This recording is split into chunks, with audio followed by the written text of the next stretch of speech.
Good morning. I'm a social scientist, but I'm also someone who tries to take in the nuances of human behavior around me and learn from them. And through this process, I feel like I've identified one relatively universal truth. We are always comparing ourselves to others.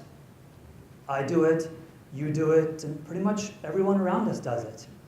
And it seems to happen naturally, automatically, unwittingly, and somehow shapes our attitudes and our behaviors.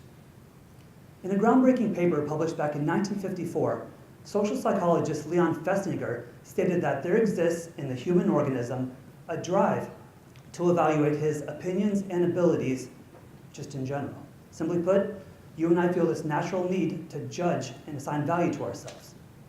Second, Festinger said that when objective, non-social means are not available, people evaluate their opinions and their abilities in comparison, respectively, with the opinions and abilities of everyone else.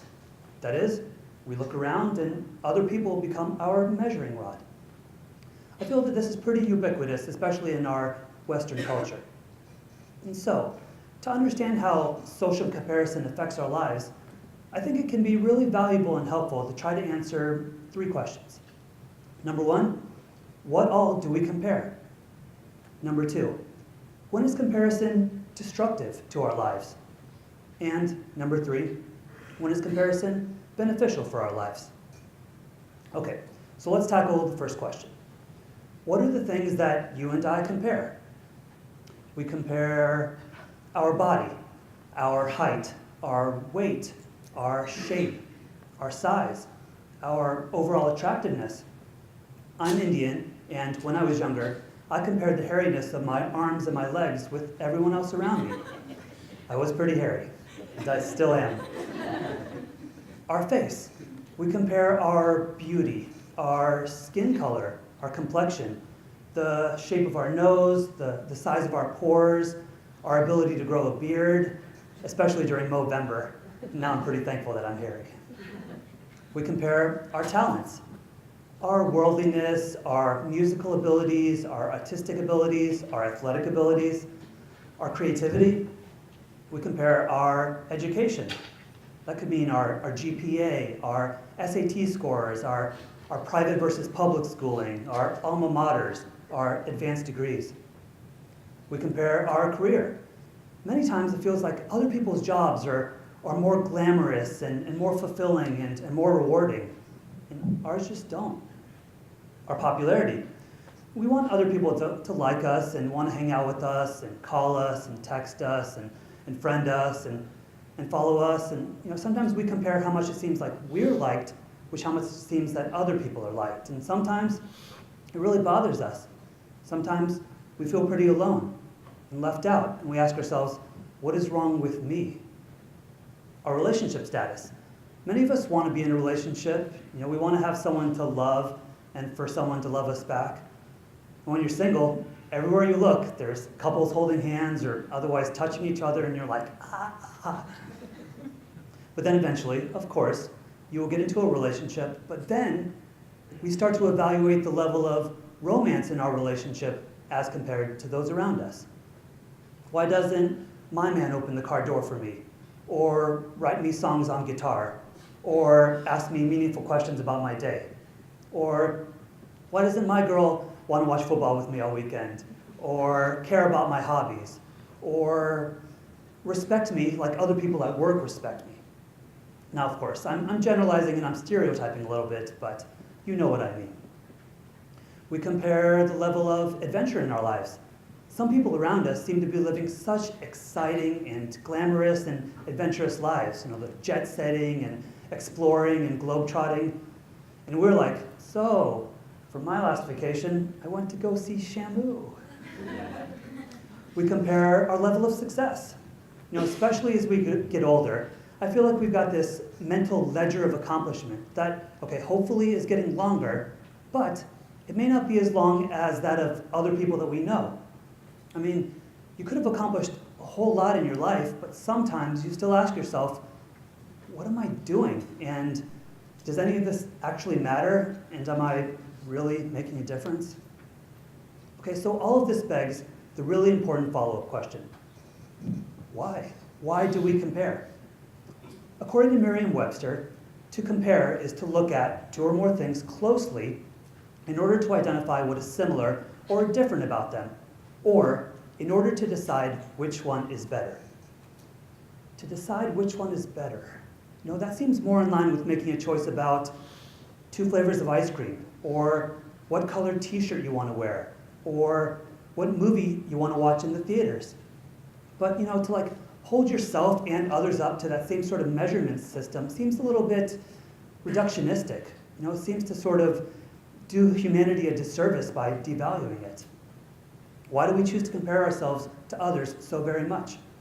Well, I think it boils down to a lack of contentment. We want more. We want better. We want something new, something different. Again, this is not a bad thing in and of itself, and we'll talk about that. But lacking contentment with being less than your potential is a good thing, and we'll get into that in much detail in a second. But we compare, in general, because we desire constant happiness. Now, you and I wouldn't readily admit that that's what we're after, but it is true. We want happiness. We want fulfillment. We want an excitement about life to come and to stay and to never go away. But often, we feel dissonance, a disturbance in the force, if you will. It's a disconnect between what we are and what we have and what we want or think that we need. And we're just compelled to try to resolve that dissonance, you know, to like make things right again. And we think that getting whatever he has or she has or they have will help us towards that goal of everlasting happiness.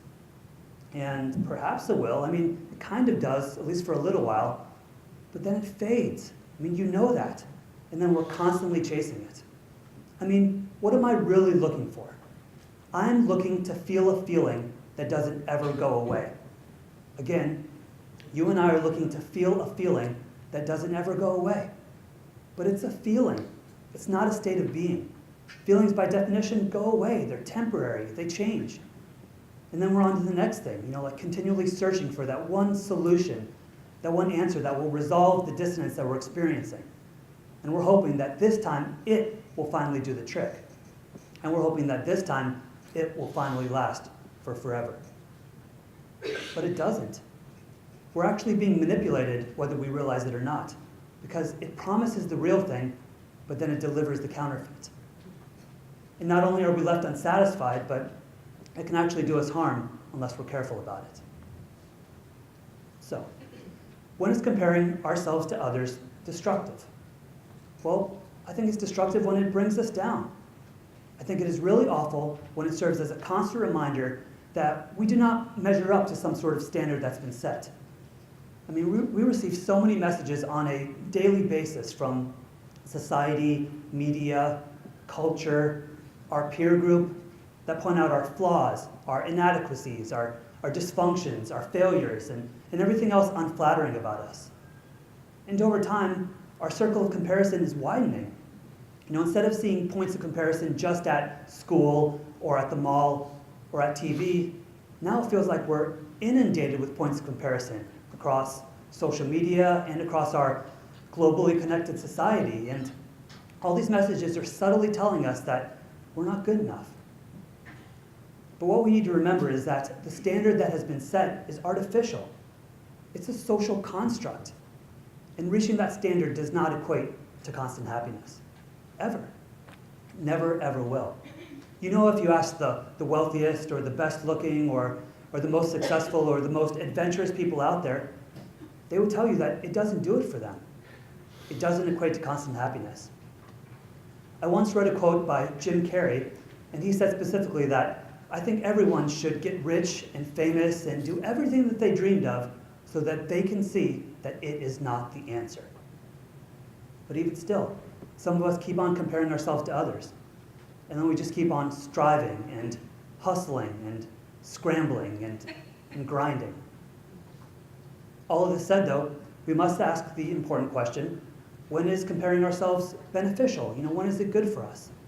Since, you know, comparison is going to happen anyways as this normal, natural behavior, I feel like we just need to be intentional about it. Because me personally, I don't want life to just happen to me. You know, I want to be an active agent in the way that things turn out.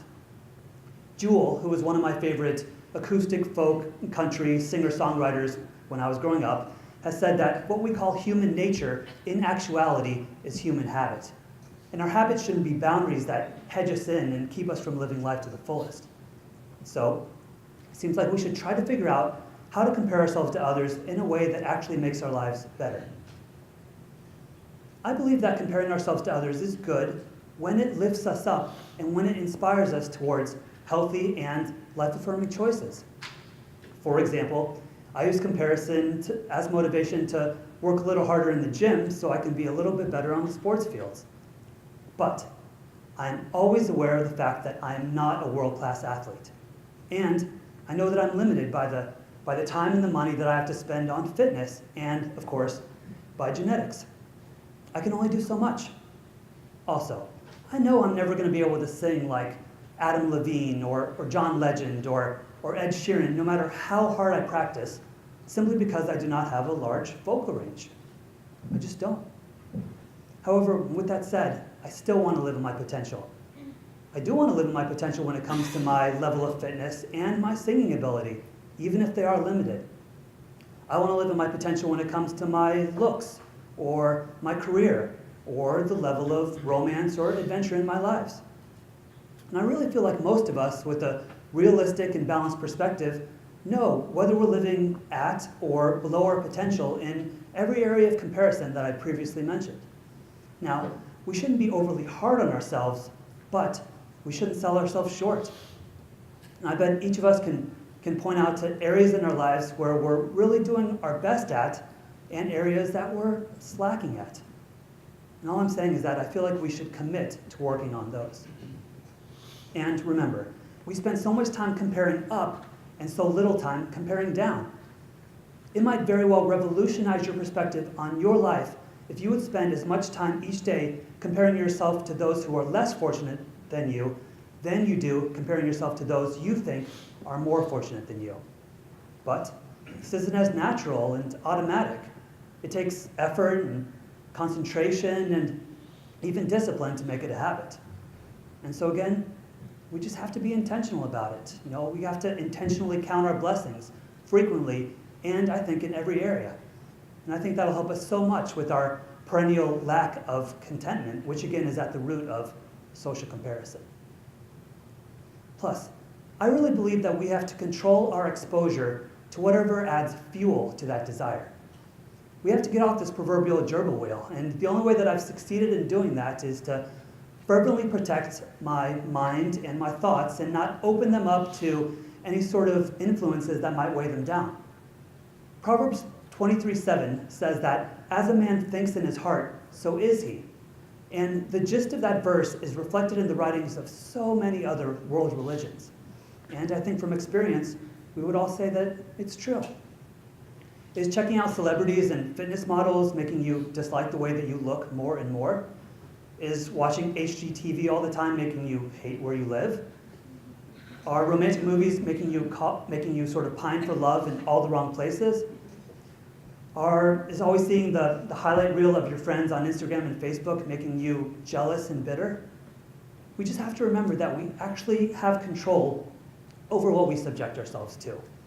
If we have a problem with something and we can identify some sort of trigger that actually makes things worse and not better, we should cut it out of our lives.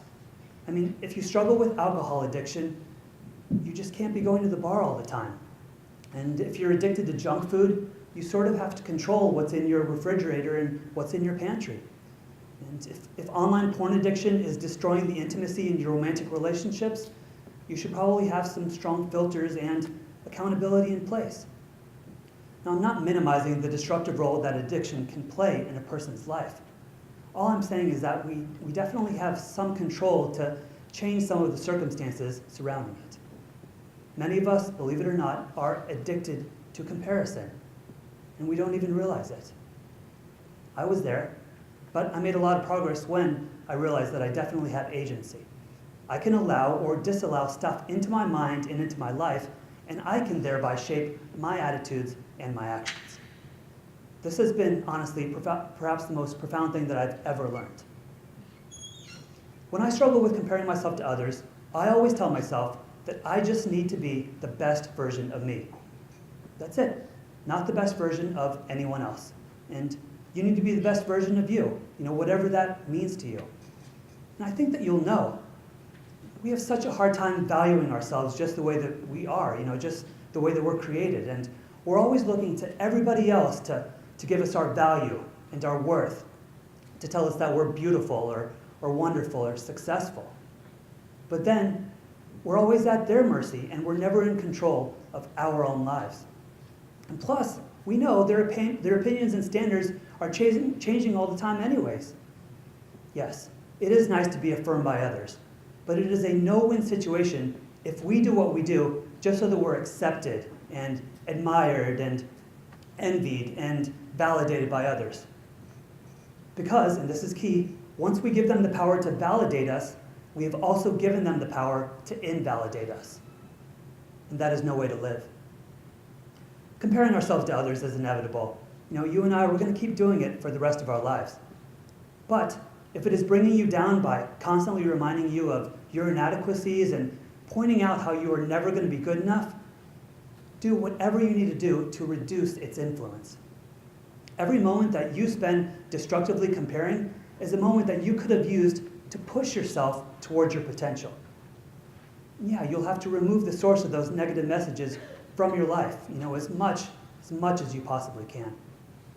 And I really want you to figure out how you can marshal social comparison to reach your realistic potential in areas that you know that you could be better.